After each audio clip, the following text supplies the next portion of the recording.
maanta waxaan sameysanaynaa muufadan iyo maraqan qadada jimcaha oo aan la soo orday waaye si qofkii u baahan uu samaysto insha Allah.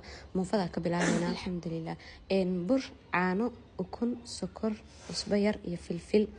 inta si fiican isugu soo qasanaya waa soo garaacaya. maanta qamadi kuma darsanin because muufa soft ah rabay inaan sameeyo.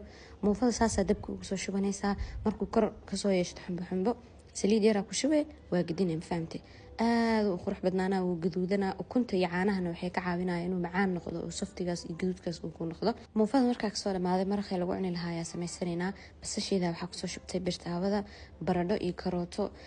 waxa waaye waa shiilaya dabka soo daboolay actually. markuu soo bislaaday baaquligaas ku gadiyay meeshaan waxaa ku soo sameysanayaa chickenkeyga koobiya ku soo karkariyay.